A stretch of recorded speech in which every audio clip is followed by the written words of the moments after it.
Jaya Radha Madhava Kunja Bihari.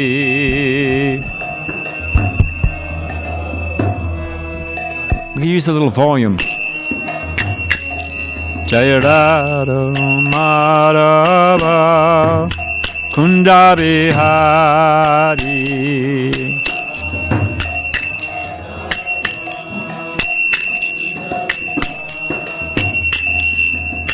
Gopijana Balaba Girivanadari.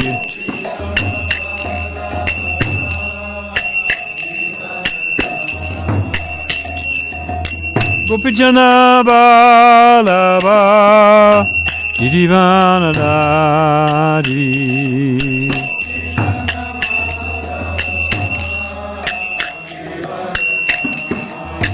Jasoranandana Vajajana Ranjana.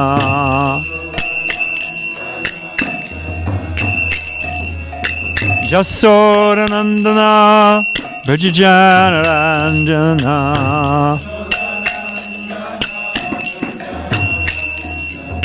Jamunitira Vanatari.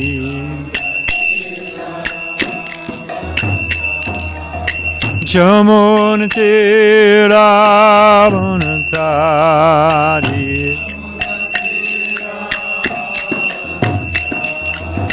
Jaya Radha Madhava Kunda Bihari.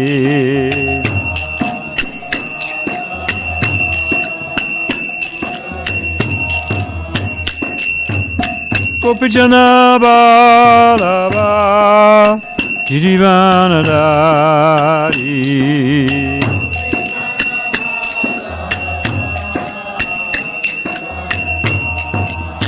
Jasoranandana Vajajana Ranjana.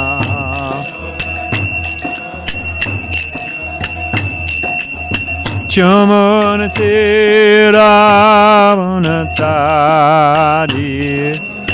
Tira Vanatari. Hare Krishna, Hare Krishna, Krishna Krishna, Hare Hare, Hare Rama, Hare Rama, Rama Rama, Hare Hare. Krishna Hare Krishna. Boom.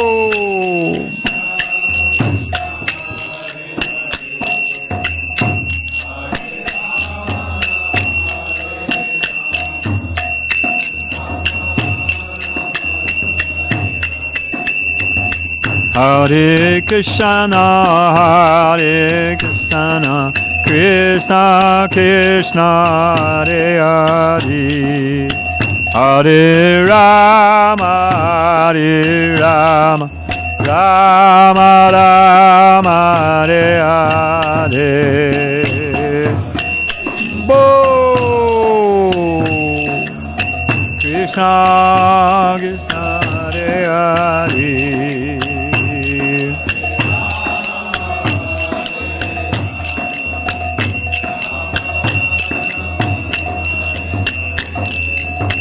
Hare Krishna, Hare Krishna, Krishna Krishna, Hare Hare, Hare Rama, Hare Rama, Rama Rama, Hare Hare. Krishna, Hare Krishna,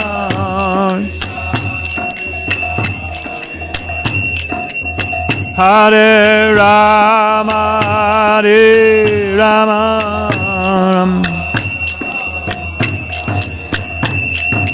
Hare Krishna, Hare Krishna, Krishna Krishna, Hare Hare, Hare Rama, Hare Rama, Rama Rama, Hare Hare, Hare Krishna, Hare Krishna, Krishna Krishna, Hare Hare.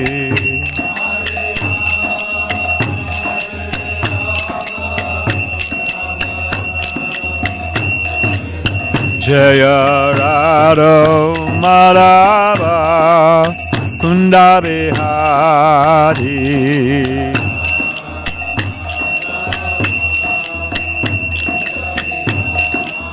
Jaya Radha Madhava Kunda Bihari.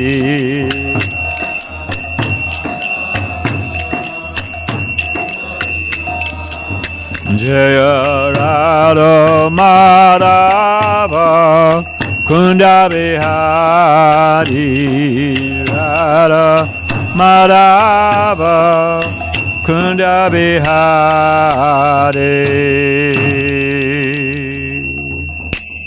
Jai Vishnupada Paramahansa Parivajikacharya Sita Deshisham, His Divine Grace, Abhay Charan Bhakti Vedanta Sai Maharaj Srila Prabhupada Ki. ISKCON BBT Founder Charge Guru Srila Prabhupada Ki. Ananda Kura Vaishnava Ki. Nam Charge Haridas Thakur Ki. Prem Shri Gaur Shri Krishna Chaitanya Prabhu Nityananda Shri Dvaita Gadada Shiva Sari Gaur Bhakta Vrinda Ki. Say Sri Radha Krishna Gaur Gopinath Shama Kunda Radha Kunda Giri Govardhan Ki.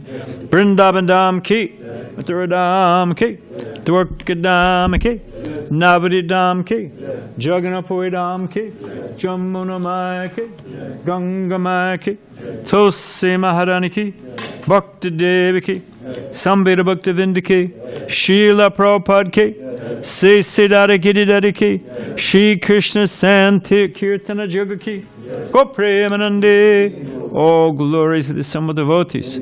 All glory to the sum of devotees. All glory to the sum of devotees. All glory to the divine Lotus Sita, Sri Sri Guru and Gauranga. Om Namo Bhagavate Vasudevaya. Om Namo Bhagavate Vasudevaya. Om Namo Bhagavate Vasudevaya. Narayana Namaskritya Naram Shaivam Narottama Devim Saraswatim Vyasam Tojaya Mutirayat.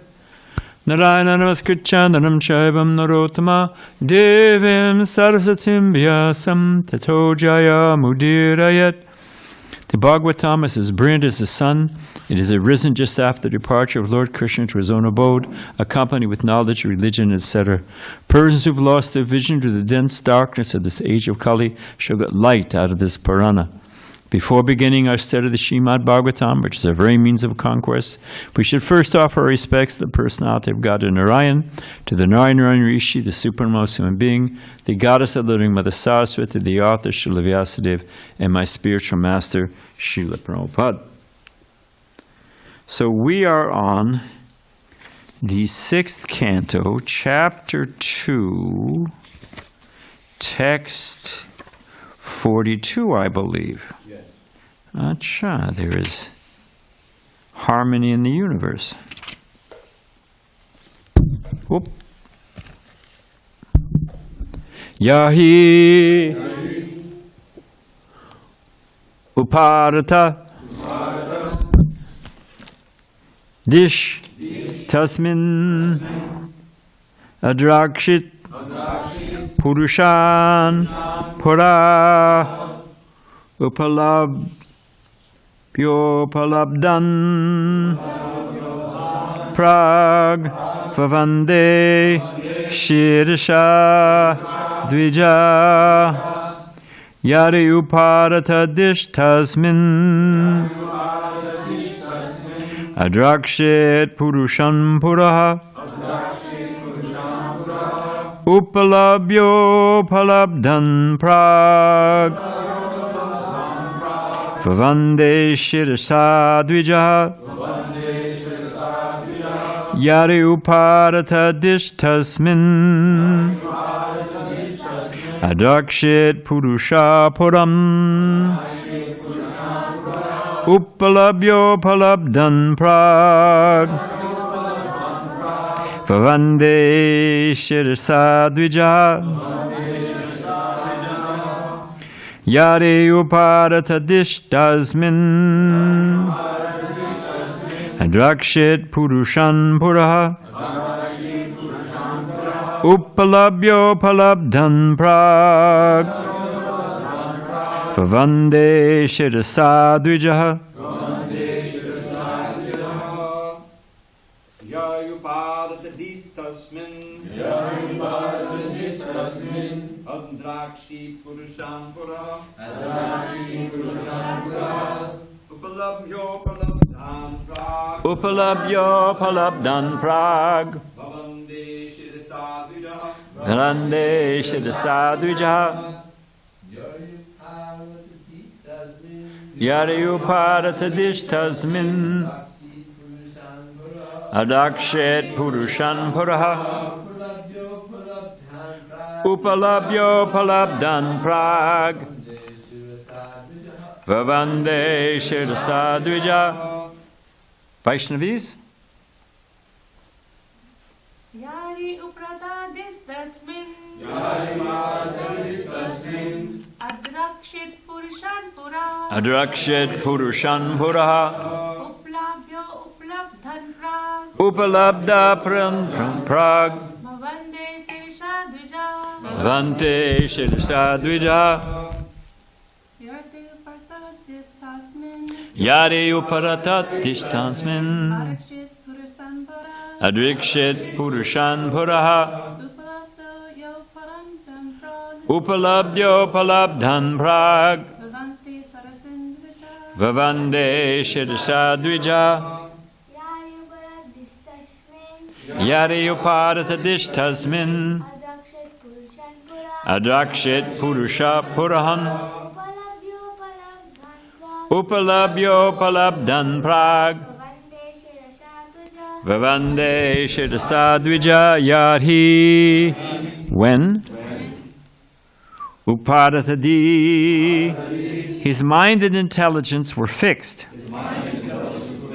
Tasmin. At that time, Adrakshit had seen Purushan, the persons, the order carriers of Vishnu. Pura, before him. Upalabhya, getting. Upalabdhan, who were gotten. Prak, previously. Vavande, offered obeisances. Shirasa, by the head. Dvija, the Brahmana. Translation. When his intelligence and mind were fixed upon the form of the Lord, the Brahmana Ajamil once again saw before him 4 celestial persons. He could understand that they were those who he had previously seen previously, and thus he offered them his obeisances, bowing down before them. Also you say, when his intelligence and mind were fixed upon the form of the Lord, the Brahmana Ajamil once again saw before him 4 celestial persons. He could understand that they were those he'd seen previously, and thus he offered them his obeisances, bowing down before them. Prabhupada's purport. The Vishnu Dutas who had rescued Ajamil came before him again when his mind was firmly fixed upon the form of the Lord. The Vishnu Dutas had gone away for some time to give Ajamil a chance to become firmly fixed in meditation upon the Lord. Now that his devotion had matured, they returned to take him. Understanding that the same Vishnu Dutas had returned, Ajamil offered them his obeisances by bowing down before them. I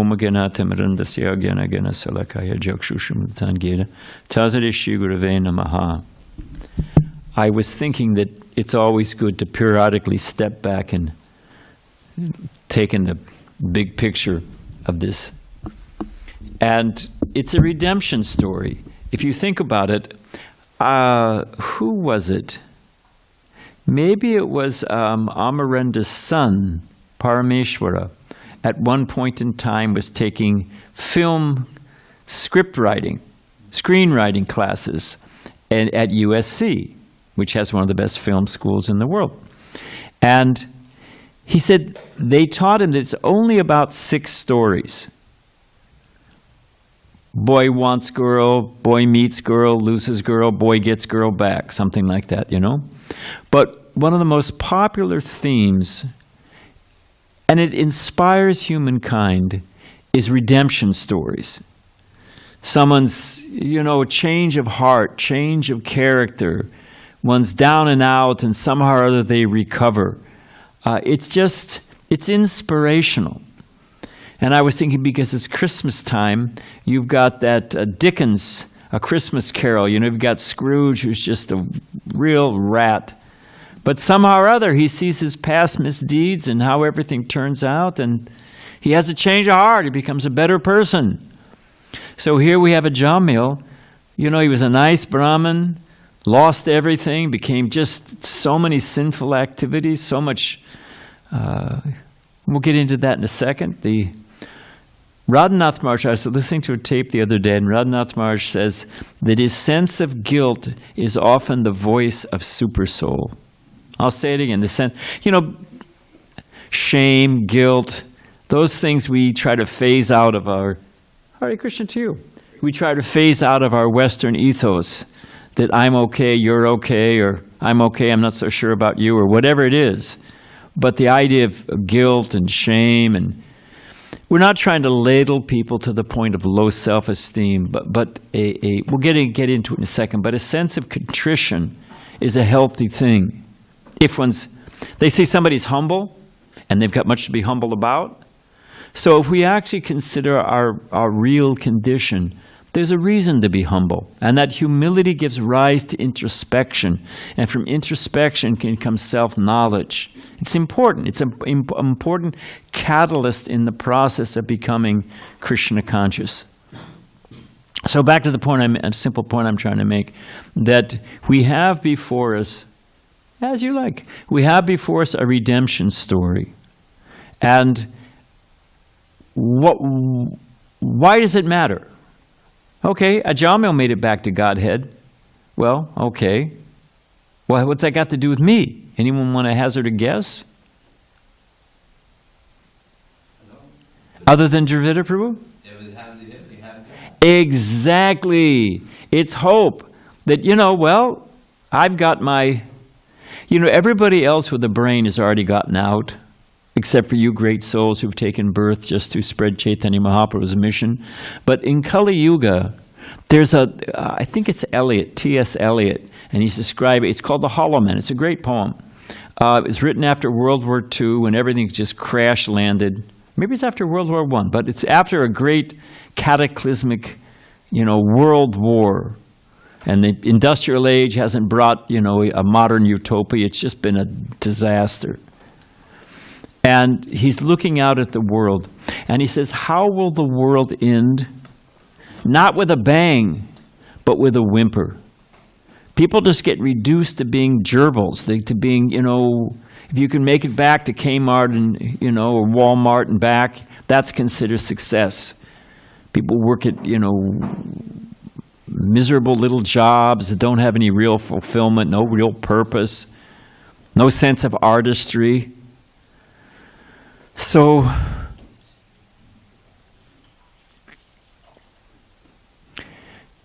that's what the world is being reduced to. And a redemption, freedom from that, freedom to... There was a devotee, and I'm not going to go into it too long, but Bhakti Vigyan Maharaj, we're a little off track, but that's all right. Bhakti Vigyan Maharaj, who was for many years one of the main GBCs in Russia, and just a very saintly person. And I think he's visiting us sometime soon. Is it Thursday? Not sure. So he was a PhD candidate in chemistry. And he would occasionally, this is back in the, who was that guy before? Brezhnev's day, you know, just the Russian bear lumbering along. And he was walking down the street. He'd visited the temple a few times. And it's a whole story, and maybe I'll ask him to tell it, but he was walking down the street. He'd visited the temple a few times, and all of a sudden, just like the movies, a van pulled up, some burly men jumped out and bundled him into and drove him off to the KGB headquarters. And when you see Bhaktivedanta Maharaj, he's just like you would imagine, a chemistry PA. He's in the cut out of the same cloth as Sariputta. He's thin, he's a little gangly, he's got glasses, and he's bundled off in the van by these big Russian bears. And they wanted to know from him where the Hare Krishnas were meeting and what they were up to. We used to do so many things. I'll tell you some other time about how we used to smuggle books into Russia. The Russian people were fantastic. Wonderful, wonderful cultured people, but they had this horrible, rapacious government, So, there's so many things we could say. But the point is just to finish the story. So they were pounding on the desk and threatening him and this and that, And they told him, if you don't tell us, we're going to throw your father out of his father was a professor. We're going to fire your father. We're going to throw him out of the college. And it goes on and on and on. It has a happy ending. But he went back and he told his father, what should I do? Because, actually he told me it was a real turning point for him because he didn't take Krishna consciousness very seriously. And he thought, if the KGB is so worried about it, there must be something here. He said it was actually a catalyst for him becoming a devotee, And his father told him that all of his life he'd looked for truth and beauty and never found it. He said, you have actually found truth and beauty. Do not give it up. So this redemption story, to actually find truth and beauty and purpose and to become, you read all those, 26 qualities of a devotee? 24 qualities? 26 qualities. 26 qualities of a devotee. So, also that the devotees don't give up on us. The Vishnu Dutas came back. They didn't leave them in the lurch. So, there's hope for us. Everybody settled now? All right, the circus over? Not quite. Are you pinned, Amoga?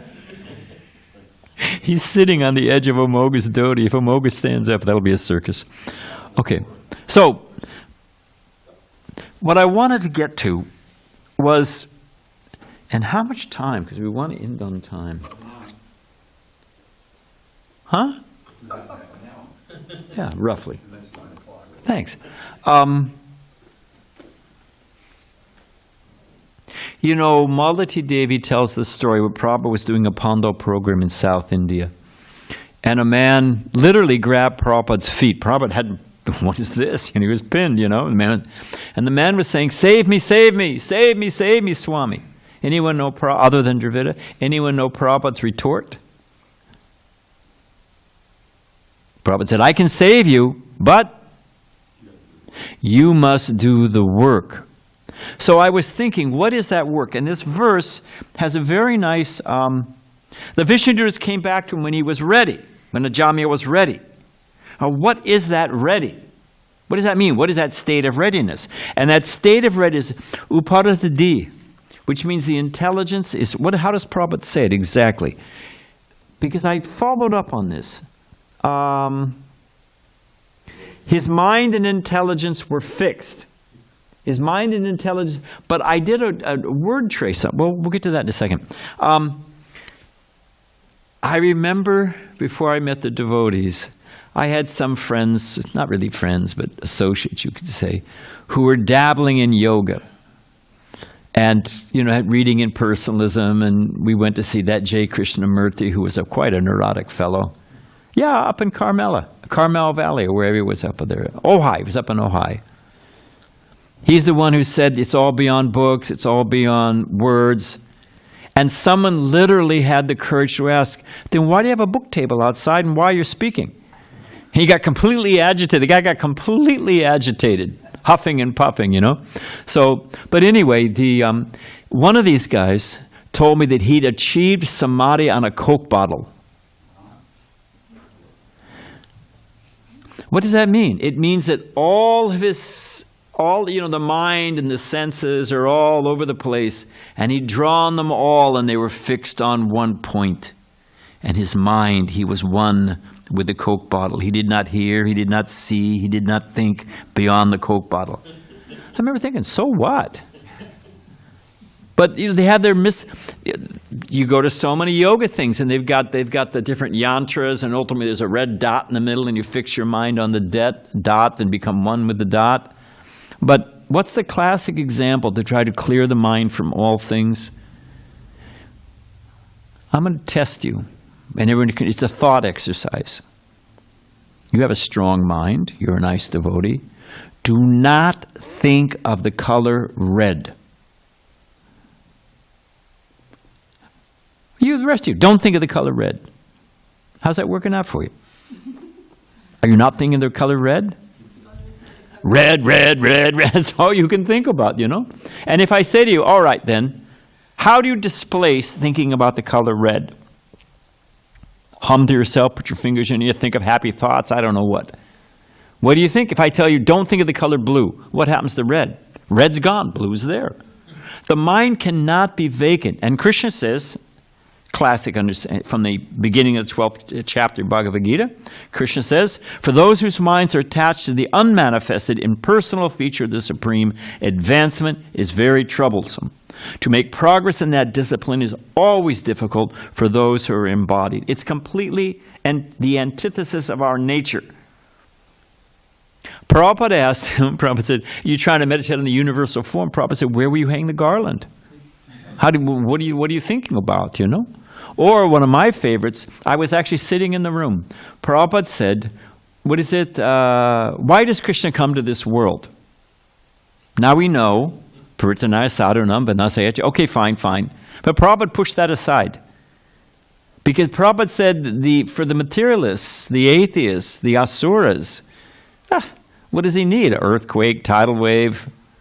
I mean, he doesn't need, they're easy to take care. They fight with each other all the time. So he doesn't really need to come to curb down the asuras and the miscreants. And the devotees, like Prahlad, we have full faith in Krishna. So if you push aside Paritanaya sadhanam vinasaya jaduskritam, or set it aside as an exoteric reason, what is the internal reason that Krishna comes? Dravida Prabhu. No, because here's the point I want to make.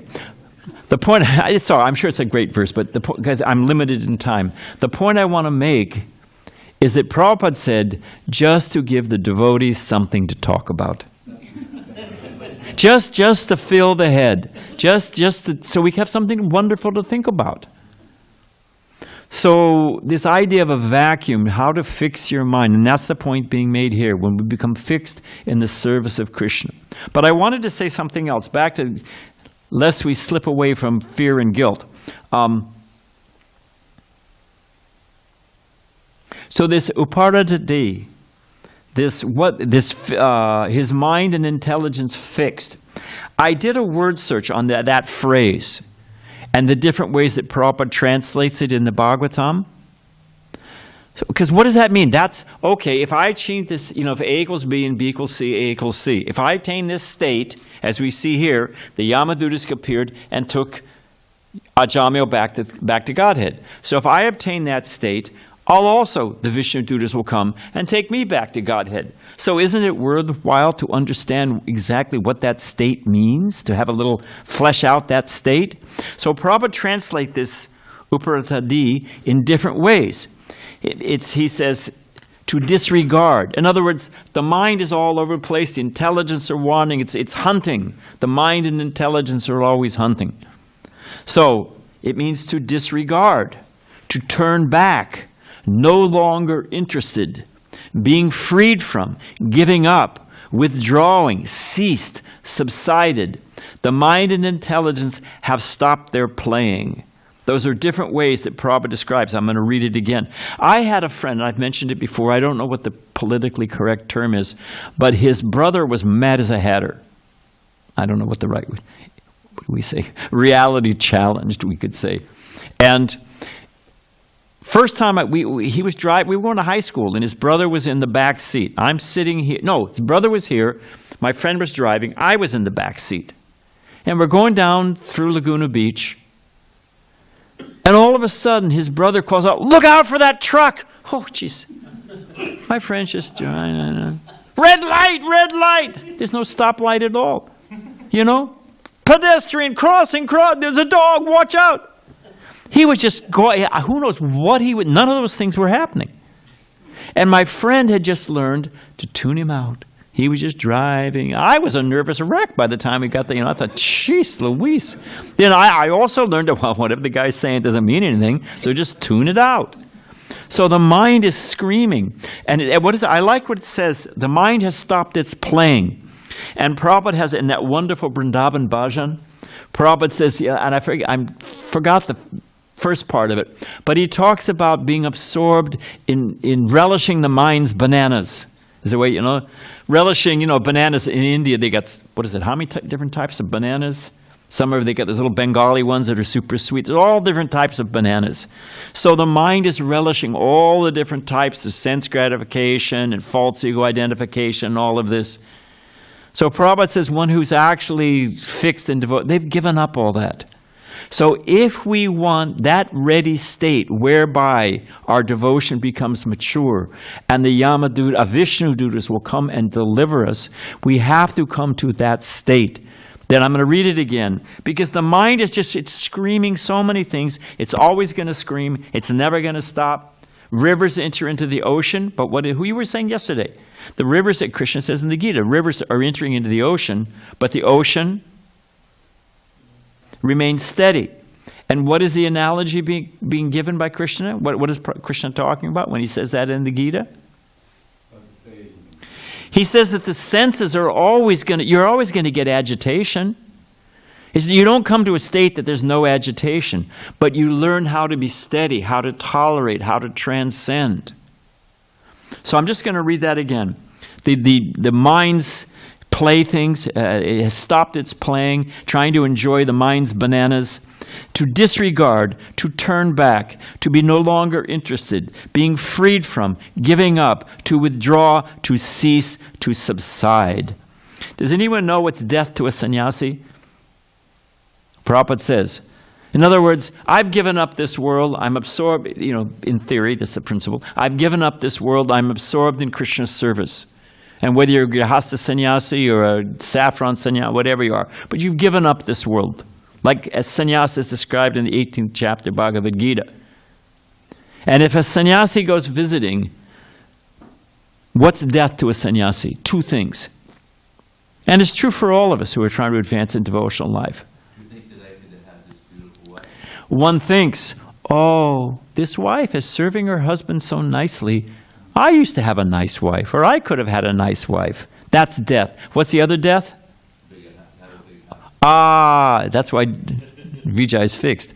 Oh, look at that nice car. Look at this big house. If I'd only stayed in the game, I could have had a big house. But the Bhagavatam, in order to shock us, sometimes the Bhagavatam is quite blunt. If someone rejects something that's actually made us sick, because chasing after all this sense, just like if you eat too much rich food, you get sick. Too much sex, frankly, you get venereal disease. Too much indulgence has its reaction. There's just no question about it. So, therefore, I think, I'm not doing that again. That made me sick. What is the analogy, other than Dravida and Vijay, what is the analogy of something's made me sick, but I go back and Insanity will do, but yes. It's called vantasi. You throw up because it made you sick. And you see dogs do this sometimes. They'll throw up and then they'll go back and sniff at it. Hey, maybe I missed something in there, And that's the Bhagavatam's example. You with us? The Bhagavatam's example is that very thing that's made us sick, we go back and think, well, if I just did it, if I just had a different wife, or if I did it in a different place, or if I did it, if I just... So, that is what we need to give up. Now, Prabhupada gives, I was talking about, back to shame and guilt, Protestant, in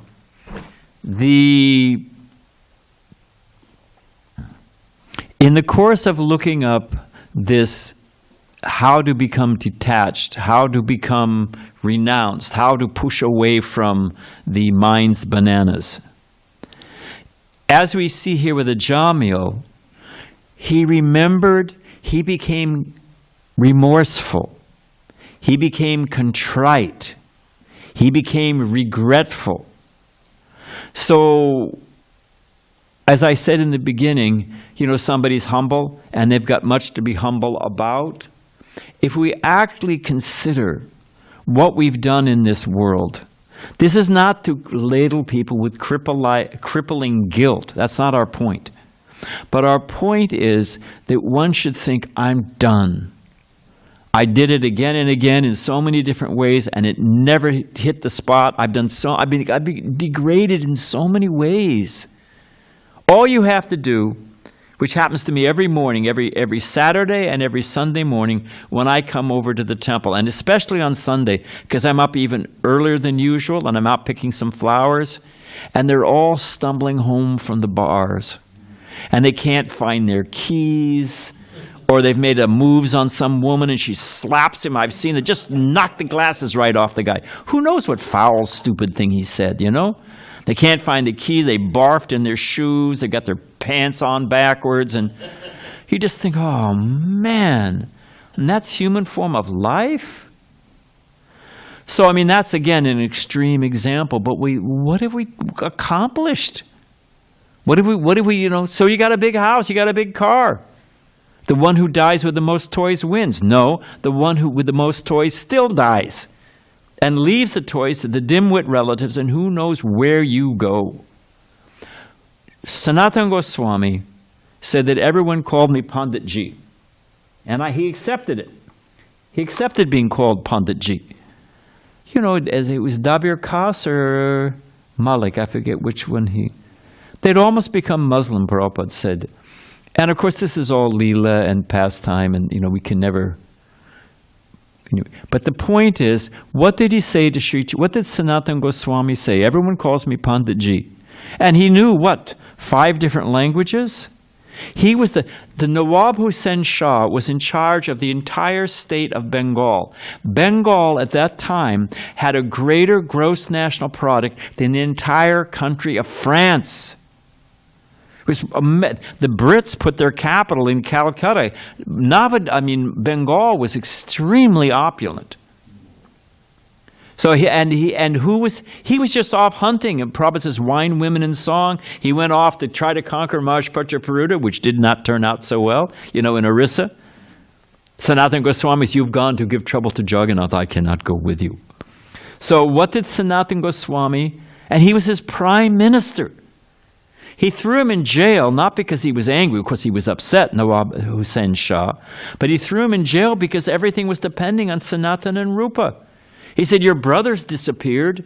Now I've got to fill that. If you leave, I'm counting on you to run everything. I can go off conquering, I can go hunting, I can go be enjoying wine, women, and song, because you're running the show. So he was extremely qualified person, Sanatana Goswami. Spoke so many languages, as I said. So on one hand, he'd earned the title Pandit. But what did he say? Why did Sanatana Goswami not consider himself a Pandit? 2 things he did not know, other than Dravida. Moga. He didn't know who he was and why he was suffering. We had a guy here one time who introduced himself as... Who was he? I can't remember now, but suppose he said he's Bill Gates, and he's hiding out. He wants to take up spiritual life, but he's actually Bill Gates. I forget who he said he was, Stephen Jobs. He said he was somebody, Somebody we didn't know I'm Warren Buffett's son, so, but I'm hiding out, And devotees were impressed. You can learn some things from a dog, to sleep anywhere but wake in a moment. You can learn from a crow to be a little suspicious. So I've learned from a crow.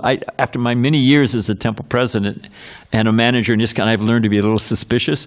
So I didn't buy it so much. So when he was in the shower, I checked out his wallet, and in his wallet was his phone number.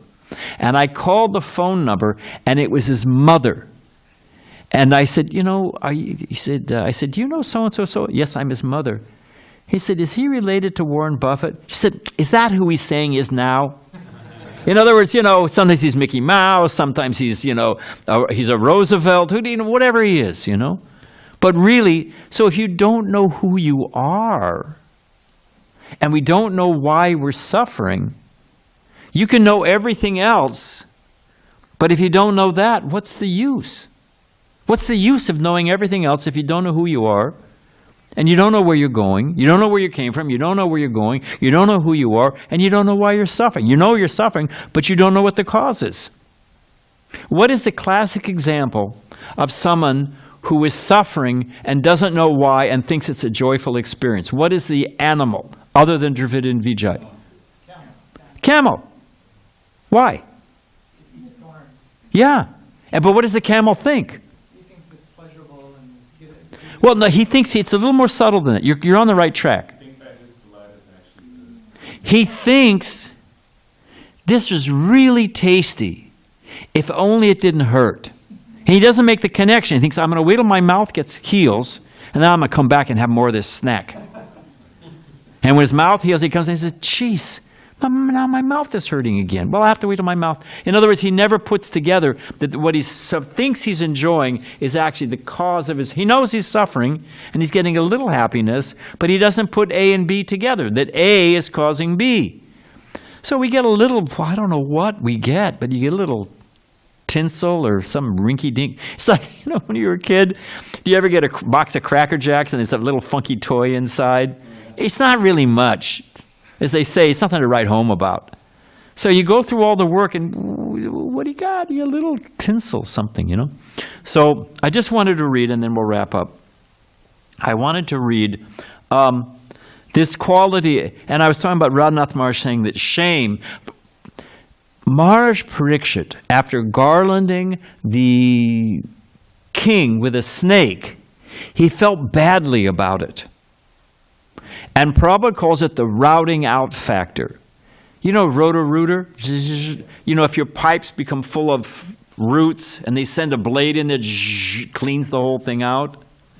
So the heart is full of anarthas. And that feeling regret, feeling shame, if it's not crippling and low self-esteem, but serves as a catalyst for change, it's a necessary step in spiritual life.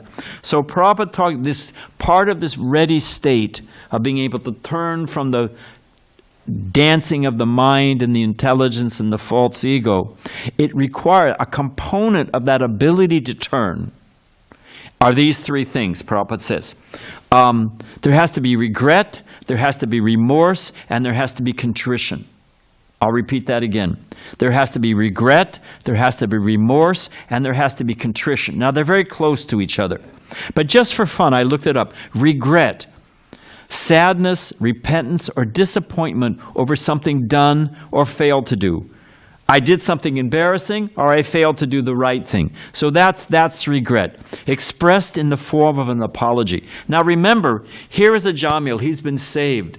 The Vishnudutas came and gave him good advice, and then they disappeared. He matured, and now they've come back to save him. And he's bowing down. He's feeling so grateful. You told me what to do. I did it, and now I'm going back to Godhead. So these feelings are valuable. So, remorse, deep regret, guilt, shame for wrong committed. And the point is, like the redemption, I'll just say the last one. Contrition, recognition that one has done wrong. We need to own it. We need to accept it.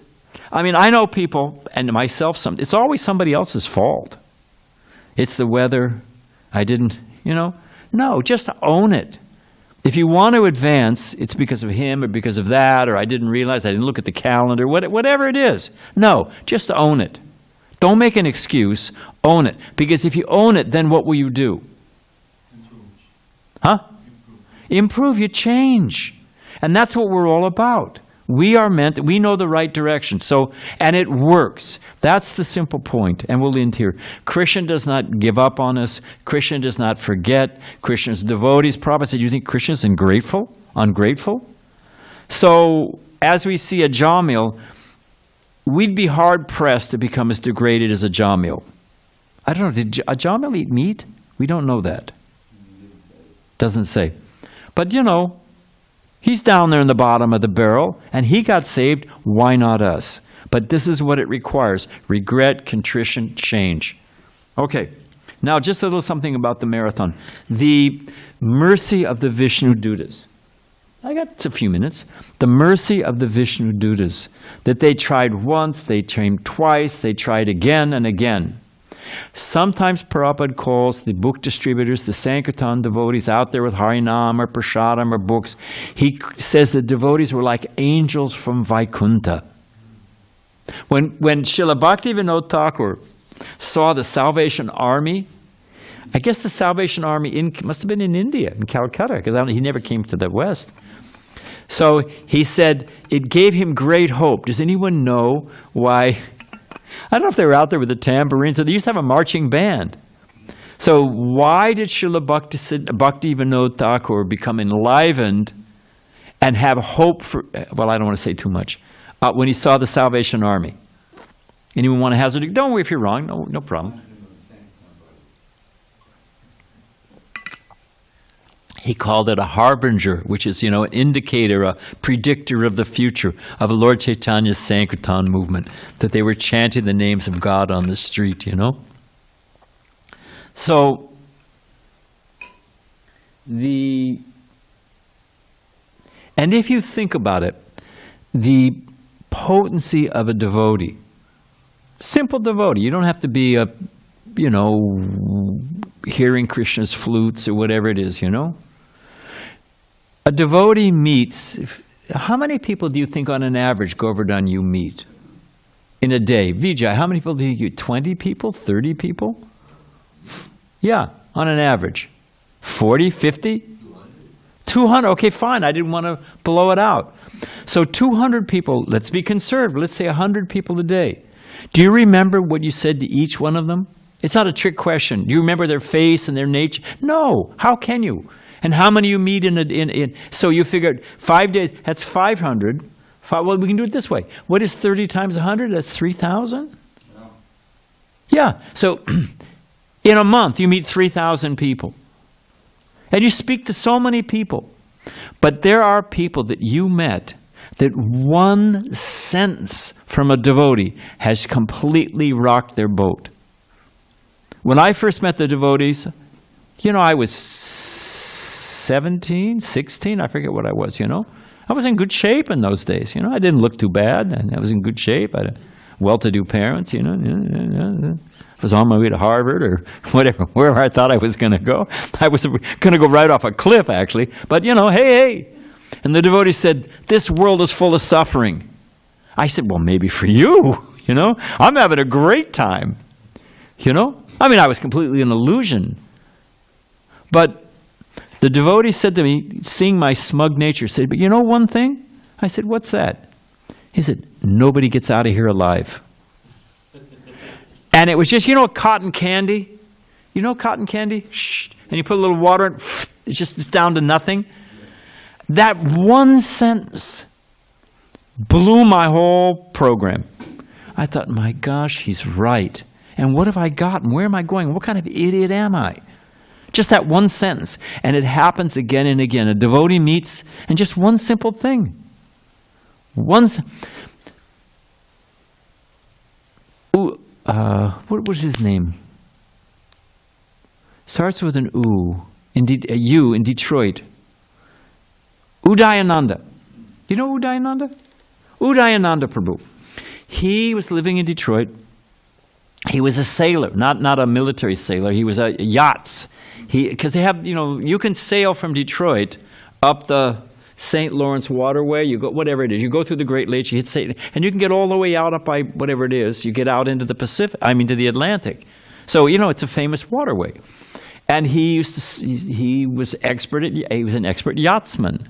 And he knew how to maintain a yacht and all this stuff, And he'd gotten the opportunity. He met the devotees, and the devotees said, the senses are completely on fire. Your senses are on fire, and it's going to bring you to hell. Something like that. He said, then he blew it off. He got a job on a beautiful yacht by a very well-to-do industrialist. And his job was to retrofit it and then sail it all the way up and around and down to Florida. And the family would come for 1 week, maybe 2 weeks a year.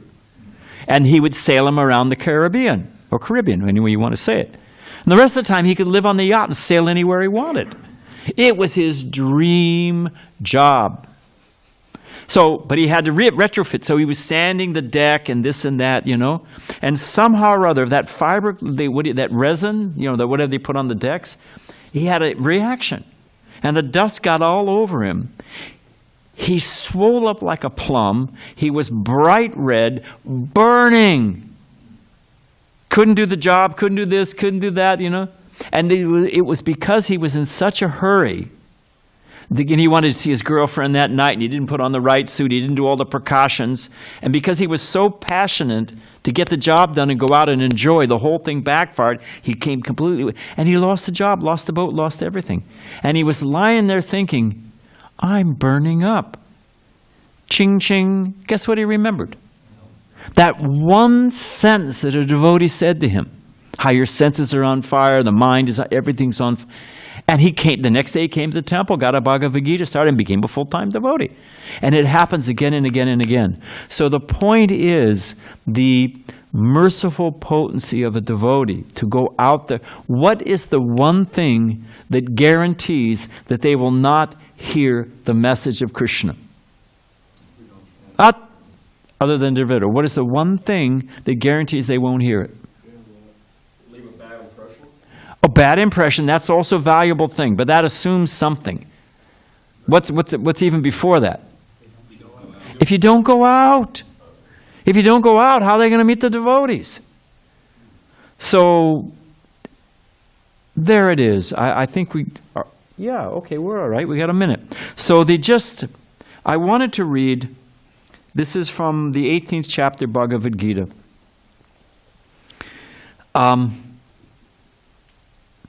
How Krishna is not an ingrate. Krishna says, for one who, I think this is verse 68 of the 18th chapter, I'm not sure. For one who explains the supreme secret to the devotees, and Prabhupada describes in the purport, it means to the innocent, to the people in general. For one who explains the supreme secret to the devotees, pure devotional service is guaranteed, and at the end they will come back to me. If we go out and deliver the message of Krishna to the best of our ability, what two things happen? Talk about, hitting, the deal of the year, deal of a lifetime. Two things happen. One, pure devotional service is guaranteed. Well, I'll cash in on that. And what is the other thing? And at the end, you come back to me. That's what Krishna guarantees if you just try to deliver the message. And Prabhupada doubles down in the purport. Prabhupada says, anyone who tries sincerely to present Bhagavad Gita as it is will advance in devotional activities and reach the pure devotional state of life. As a result of such pure devotion, they are sure to go back home, back to Godhead. If I tell, what is it? And I keep saying will in, but I will. They have those, is it Black Thursday, where they have all the sales? Black Friday, yeah, it's after Thursday. And you see those videos? That there's the big screen TV, and there's only 4 of them, and there's 100 people outside, and they open the door. The poor security guard gets trampled, and then, bam, poke them in there. People out there with, macing each other to get that TV, It happens every year. It's just wild. Talk about the raw human and animal instincts coming out, it's vicious. Don't get stuck between, a discount TV and a hungry consumer. That's a dangerous spot. So, why? Because it's a deal. It's an amazing once-in-a-year deal.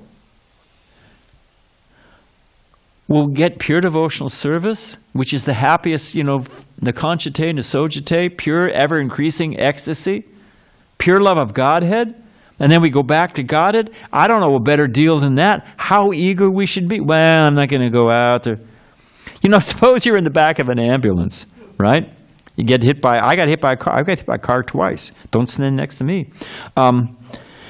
So, I'm just thinking about that. Suppose you're in an ambulance. Suppose you're an ambulance driver. You got somebody and you're rushing them to the hospital. Say, gee, I'm hungry. I'm going to stop for a sandwich. You pull into the drive-through and, get a sandwich or, well, I'm a little tired. This actually happened. Anyway, I don't want to go too far. This actually happened to me, though. I was in a hurry. I was downtown Bombay, Mumbai now, driving back to the temple out in Juhu. And I actually, and I was tired. So it's about 5 o'clock. I figured it's about an hour drive in those days with the traffic. I'll be back at the temple in time to take a shower and go to the evening arti. So I said, I'll take a nap in the car. So I was in the taxi. So I went to sleep in the taxi. I woke up. It was an hour later. We hadn't moved more than 5 feet, and it was dark. What happened? You know what happened? Anyone know what happened? No, it didn't break down. Another guess? The taxi driver took a nap. He was tired too. I said, hey, come on, what if I'd been in a hurry? He said, you didn't look like you were in a hurry. Only in India. Only in India. The guy took a nap. So, I was a little ticked off, to tell you the truth, So, you have an ambulance driver that just pulls over and takes a nap? How are you going to feel about that? So, if we don't go out, or, okay, it's my Sankirtan day, I'll go out at noon and I'll come back at 3, or, If we understand, and this is the last point I want to make, if we understand what's in it for us, Prabhupada calls it enlightened self-interest. I come to the level of pure devotional service, so I'm free from all anxiety, and I go back to Godhead. That's one side. And if one's more compassionate, just meeting a devotee, just seeing a devotee, just seeing a devotee. They're peaceful, they're happy, there's a natural, just talking to a devotee. They're not oogling the girl or, trying to compete with a man. They're just completely in another dimension. I've never met you. People often say, I've never met anyone like you. I've never met anyone like that. I didn't know that you could live that way.